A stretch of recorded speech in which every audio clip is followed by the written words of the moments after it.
ఉన్న బంగారాన్ని విడిపించి ఆ రోజు ఆన్లైన్ రేటుకే మేము కొంటాం. Sharma gold company. నమస్కారం, సుమన్ టీవీకి స్వాగతం. మహాశివరాత్రి యొక్క విశిష్టత ఏంటి? ఈ మహాశివరాత్రి రోజున పరమేశ్వరుని ప్రసన్నం చేసుకునేందుకు ఎటువంటి పూజా కార్యక్రమాలను అవలంబించుకోవాలి అని ఇత్యాది విషయాలను తెలియజేసేందుకు మనతో పాటు ఉన్నారు ప్రముఖ ఆధ్యాత్మికవేత్త, జ్యోతిష శాస్త్ర నిపుణులు బ్రహ్మశ్రీ నందివట్ల శ్రీహరి శర్మ గారు. గురుగారు నమస్కారం అండి. వాగర్థావివ సంపృక్తౌ వాగర్థ ప్రతిపత్తయే జగతః పితరౌ వందే పార్వతీ పరమేశ్వరౌ. అన్నపూర్ణే సదాపూర్ణే శంకరః ప్రాణవల్లభే జ్ఞానవైరాగ్య సిద్ధ్యర్థం భిక్షాం దేహి చ పార్వతి. మాతా చ పార్వతీదేవి పితా దేవో మహేశ్వరః బాంధవా శివభక్తాశ్చ స్వదేశో భువనత్రయం. సదాశివసమారంభాం శంకరాచార్య మధ్యమాం అస్మదాచార్యపర్యంతం వందే గురుపరంపరాం. ఆదిత్యాయ చ సోమాయ మంగళాయ బుధాయ చ గురుశుక్రశనిభ్యశ్చ రాహవే కేతవే నమః. శృంగేరి జగద్గురు పీఠాధిపతులు శ్రీ శ్రీ శ్రీ భారతీ తీర్థ మహాస్వాముల వారికి, శ్రీ శ్రీ శ్రీ విధుశేఖర భారతీ తీర్థ మహాస్వాముల వారికి, కంచి కామకోటి పీఠాధిపతులు శ్రీ శ్రీ శ్రీ విజేంద్ర సరస్వతి మహాస్వాముల వారికి ప్రణామములు తెలియజేసుకుంటూ కార్యక్రమాన్ని ప్రారంభిద్దాం. గురుగారు, ఈరోజు శివరాత్రి, ఈ మహాశివరాత్రి యొక్క విశిష్టత ఏంటి? ఈ శివరాత్రి రోజున ఆ పరమేశ్వరుని ప్రసన్నం చేసుకునేందుకు ఎటువంటి పూజలు చేసుకోవాల్సిన అవసరం ఉంటుంది? మహాశివరాత్రి, జన్మకో శివరాత్రి అంటుంటారు. అయితే వీక్షించేటువంటి సుమన్ టీవీ ప్రేక్షకులకి శివరాత్రి అనగానే మాఘమాసంలో వచ్చేటువంటిది, ఆ శివరాత్రినే ప్రధానంగా అనుకుంటారు. కానీ ప్రతి నెలలో కూడా ఒక మాస శివరాత్రి అని ఉంటుంది, పక్ష శివరాత్రి అని ఉంటుంది, నిత్య శివరాత్రి అని కూడా అంటారు, అలాగే మహాశివరాత్రి అని అంటారు. అయితే ఈ శివరాత్రి అనేటువంటి పదము మనకు వాడుక భాషలోకి రావడానికి ప్రధానమైనటువంటిది ప్రతి నెలలో ఒక రోజు అనేటువంటిది మనం నిర్ణయించుకున్నాం శాస్త్ర ప్రకారం. అంటే ఈ శివరాత్రి అనేటువంటిది అత్యంత విశేషమైనటువంటిది మాఘమాసంలో.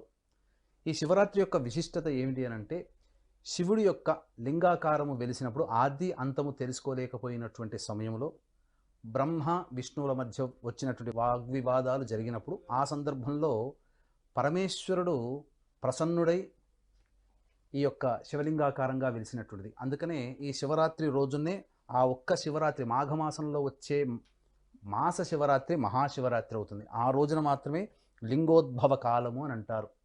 కాబట్టి ఆ లింగోద్భవ కాలంలో ఒక్క మారేడు దళము పెట్టినా చాలు కోటి జన్మల పాపం నశిస్తుంది అని అంటారు. అయితే వీక్షించేటువంటి సుమన్ టీవీ ప్రేక్షకులకి అసలు ఈ శివరాత్రి అనగా మనకేదో పండుగ ఉంది, సంక్రాంతి, దీపావళి, అలాగే జన్మాష్టమి, దసరా, ఇవన్నీ పండుగలు ఉండగా రాత్రిని సూచించేటువంటి పండుగ శివరాత్రి ఎందుకు అయ్యింది అని అంటే, తెలుసుకోవాల్సింది ఏంటనంటే అహోరాత్రములు అని అంటారు. అవి 4. అంటే ఈ 4 రోజులు కూడా 1000 సూర్యగ్రహణములు కలిస్తే ఎంత ఫలమో ఈ అహోరాత్రములు 4 రాత్రులలో గనక ఇష్టదేవతారాధన చేసిన వారికి అంతటి ఫలము లభిస్తుందని చెప్పి మనకు శాస్త్రవచనము. ఏ రాత్రులు అనంటే, మొట్టమొదటిది మహాశివరాత్రి, మాఘమాసంలో వచ్చే మాస శివరాత్రి మహాశివరాత్రి. రెండవది పౌర్ణిమ, మదన పౌర్ణిమ అని అంటారు. వాడుక భాషలో మనకందరికీ తెలియాలనంటే హోళీ పండుగ అని అంటారు ఆ రోజు. ఇక తర్వాత జన్మాష్టమి, శ్రీకృష్ణుడి యొక్క జన్మించినటువంటి తిథి రోజున, కాబట్టి శ్రావణ మాసంలో వచ్చే జన్మాష్టమి.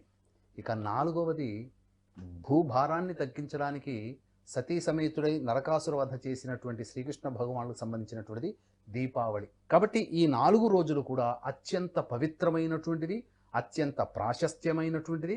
అంతేకాకుండా ఈ 4 రాత్రులు కలిసినటువంటి రోజుల్లో ఏ మానవుడైతే సత్సంకల్పంతో ఇష్టదేవత ఆరాధన, విష్ణువు కానీ, అమ్మవారు కానీ, గణపతి కానీ, సుబ్రహ్మణ్య కానీ, సూర్యుడు కానీ, ఈశ్వరుడు కానీ ఎవరిని ఆరాధన చేసినా ఈ 4 రోజులు 1000 సూర్యగ్రహణాలు కలిస్తే వచ్చేంతటి ఎంత పుణ్యఫలమో ఆ ఒక్క రోజులోనే మనకు దక్కుతుంది. అయితే ఈ శివరాత్రి లేదా మాస శివరాత్రి అనేటువంటిది మనం చెప్పుకోవాల్సినటువంటిది, ఆ రోజు నిర్ణయించాలి అని అంటే చతుర్దశి తిథి అనేటువంటిది రాత్రి వేళల్లో ఉండాలి. ఇది నియమము. రాత్రి సమయంలో చతుర్దశి తిథి ఉన్నప్పుడు మాత్రమే దాన్ని మాస శివరాత్రి ప్రతి నెలలో చూసుకోవాలి. మాఘమాసంలో వచ్చేటువంటి మాస శివరాత్రి మహాశివరాత్రి అవుతుంది. కాబట్టి ఈ మహాశివరాత్రి అత్యంత పవిత్రమైనటువంటి కాలము అని చెప్పవచ్చు. ఎందుకనంటే ఆ రోజున మానవుడు ఏది చేసినా, ఏ నామాన్ని జపించినా, ఏ పూజ చేసినా, ఏ దానము చేసినా, ఎంతటి మంచి పని చేసినా, చిన్న పని చేసినా, పెద్ద పని చేసినా ఆ ఈశ్వరుని యొక్క అనుగ్రహం వలన 1000 రెట్ల ఫలితాన్ని పొందుతారు అని చెప్పడంలో ఏమాత్రము సందేహం లేదు. అందుకనే మీరు గమనించుకుంటే ఎప్పుడు ఉపవాసము చేసిన, ఏకాదశి వ్రతము చేసేటువంటి వాళ్ళకి ఎంత భక్తి శ్రద్ధలుంటాయో అలాగే మహాశివరాత్రి రోజున కూడా ప్రతి వ్యక్తి, మనుష్యుడిగా జన్మించినటువంటి ప్రతి వ్యక్తి కూడాను ఉపవాసము నియమాన్ని పాటించుకొని జాగారణ చేసి ఆ ఈశ్వరుని యొక్క నామముతో తూలిపోవాలి, తేలిపోవాలి. అంతటి పవిత్రమైనటువంటి రోజు ఈ శివరాత్రి అని చెప్పడంలో ఏమాత్రం సందేహం లేదు. వీక్షించేటువంటి సుమన్ టీవీ ప్రేక్షకులకు భక్తిపూర్వకమైనటువంటి విజ్ఞప్తి. కాశీలో మా స్వంత భవనం శ్రీ శంకర కామాక్షి నిత్యాన్నదాన ఆశ్రమం ఉంది. అది చాలా పురాతనమైనటువంటి భవనం, 100 సంవత్సరాల నాటిది. నదికి అతి దగ్గరలో, కేదారేశ్వర మందిరానికి చాలా దగ్గరలో ఉన్నది. తెలుగు వాళ్ళందరూ కూడా సంచరించేటువంటి ప్రదేశంలో కేవలం 125 మీటర్లు గంగా నదికి మన ఆశ్రమానికి కేవలం 125 మీటర్ల దూరంలో ఉన్నది. కాబట్టి దానిని పునరుద్ధరణ చేయాలనగా మళ్ళీ కొత్తగా అన్ని రకాలైనటువంటి వసతులతో కొత్తగా బిల్డింగ్ని కట్టాలనేటువంటి సంకల్పం జరిగింది. కాబట్టి వీక్షించేటువంటి సుమన్ టీవీ ప్రేక్షకులు రాజపోషకులు, మహారాజపోషకులుగా లేదా కాశీలో మనవంతు సహాయంగా ఒక ఇటుకనైనా కానీ సమర్పించుకోవాలి. ఆ యొక్క శివుని యొక్క గర్భంలో మనకంటూ ఒక పేరు ఉంటుందని ఆలోచించే వాళ్ళు ఎవరైనా, భవన నిర్మాణానికి ముందుకు వచ్చే దాతలు ఎవరైనా కానీ మీ వంతు సహాయ సహకారాలు అందించి భవన నిర్మాణానికి సహాయ సహకారాలు చేయూతని ఇవ్వవచ్చు. అలాగే మహాశివరాత్రి సందర్భంగా 8వ తారీఖు రోజున 121 సార్లు రుద్రపారాయణము, 9వ తారీఖు రోజున 24 హోమాలు, అనగా శని దోషం ఉన్నటువంటి వృషభ, మిథున, కర్కాటక, సింహతుల, వృశ్చిక, మకర, కుంభ, మీన రాశుల్లో జన్మించినటువంటి వారికి, అలాగే వివాహం కావాల్సినటువంటి అబ్బాయిలకి అమ్మాయిల కోసమై, అలాగే దాంపత్య సమస్య, సంతాన సమస్య, ఉద్యోగ సమస్య, ధనపరమైనటువంటి సమస్యలతో ఉన్నటువంటి వాళ్ళకందరికీ కూడా ఈ 121 సార్లు రుద్రపారాయణము, 24 హోమాలు అనేటువంటి జరిపించడం జరుగుతుంది. ఎవరైతే ఈ కార్యక్రమంలో పాల్గొంటారో తిరిగి వచ్చే సంవత్సరం మహాశివరాత్రి కల్లా మీ యొక్క కోరిక నెరవేరుతుంది. అది పార్వతీ పరమేశ్వరుల యొక్క అనుజ్ఞగా తీసుకొని ఈ కార్యక్రమంలో మీ యొక్క గోత్రనామాదులు నమోదు చేసుకోవచ్చు. అలాగే మహాశివరాత్రి సందర్భంగా అన్నదానం మా సొంత భవనం శ్రీ శంకర కామాక్షి నిత్యాన్నదాన ఆశ్రమంలో జరుగుతుంది. అన్నదానానికి కూడా సహాయ సహకారాలు అందించేవాళ్ళు ఈ యొక్క కార్యక్రమ తదనంతరం కాంటాక్ట్ చేసి పూర్తి వివరాలు తెలుసుకోవచ్చు.